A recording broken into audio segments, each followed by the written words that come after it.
Sana ba kong halawin? Prepare ko kaso pag... So, before that, gusto ko po i-congratulate Mr. and Mrs. Eman Kalner. And sa gabos po na yaon po ide, good afternoon po. So, ako po si Glo, high school classmate ni Angel hanggang college, and best friend. So, si Eman, ka-work ko din po. So, both po sinda, pareho ko pong friend. So, first gusto ko lang i-share muna kung anong klaseng friend si Angel and a little bit of how they made known to each other. So, si Angel po ang sa pinaka-humble na taong na nabisto ko. So, magkataid kami mag-arugan kang college. Pero minsan dain niya araw or dain niya sure ang answer. Pero makamang no ka. She did it so well. Matalino po pala talaga. So, yan po ay siya humble. And sa Rupa, I never see her na sobrang anggot. Sa mga nakakabisto po kay Angel, arang po nandun yan. Mabuotan po. Sobrang halawig ang patience and feeling ko sometimes tigsiset aside niya muna ang sa diri niya, miski siya minsan ang naagrabyado. Angel is so smart and has also full of words of wisdom. As a matter of fact, dakulon akong nanodan sa iya, especially when it comes to love. Very understanding, and she will definitely protect her relationship with the one she's committed with. She's also kind and so sweet. Even as a friend, her sweetness is very genuine. Nahiling me bilang siya aki, tita, and ate sa family ninda. Until now, pag nagre-regalo yan, may hiling mo ang effort kasi mismo siya ang nagigibo kang card, very personalized. And sometimes she will give you her creative stuff as her gift. Kaya, swerte mo, Emma. Napaka-smart, sweet, caring, and magayon pa. So, though sabi nga ni kayo nag-abot yung point sa buhay ni Angel na parang dahil niya pa kayang magtaon ng love dahil sa past relationship. But I see how she handled it so well. She broke down but got up stronger and better. Minsan, as her friend, I do not know paano ako or kami makakatabang sa iya. But one person na nahiling ko naging sarigan ni Angel bukod sa family niya is si Eman. Si Eman nunoy-nunoy lang ini sa office. Napakakulit and permimi ining nakakabangayan sa maintenance sa office. Actually, that time, dahil pasinda magkabisto ni Angel kang nagkatrabaho kami ni Eman. One day, nakairibahan sindang magala.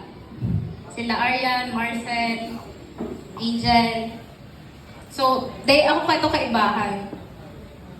So, after that, nagka-orestoryahan kami sa office and bigla ko lang naisuba kay Eman.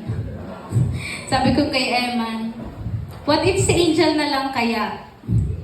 So, that time, pareho man kay sindang single, pero dahil ko man talaga tigsadya ang suba na ito. Pero nahiling ko si Eman, dahil ko expect na syempre, gabi nga niya ang kulit, biglang nahiling ko sa logo niya, nagaro siya na pag-isip-isip and seryoso.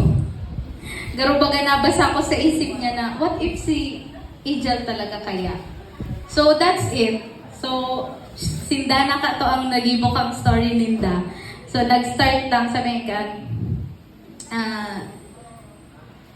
That was just a mere joke na dahil ko aram sineryoso pala ni Eman. But you know, I'm so happy na yaon ako manyan, nakikisumaro sa wedding ninda. I witness how they love each other and I see kung paano mag-effort si Eman. May schedule pa sinda.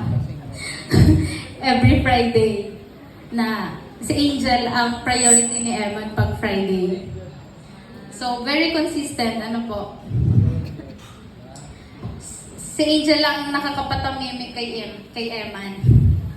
Grabing kulit-kaan, pero pag sinubami si Angel, tamimik yan.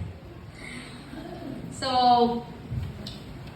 kidding aside, pinahiling ko din naman talaga, nahiling ko din naman ang consistency and love ni Eman kay Angel. I admire his love for our Angel.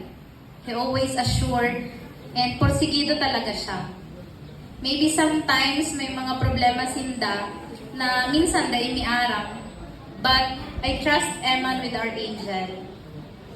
He speak with sincerity and he made sure na ma-feel ni Angel na she deserve all the best love.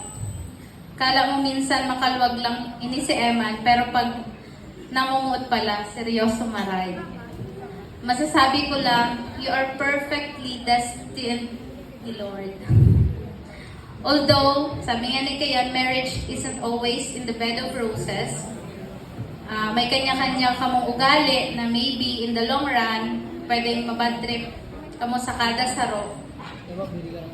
You know, because marriage is a roller coaster journey that needs three people who work out together and believe that they should stick together no matter what circumstances may happen.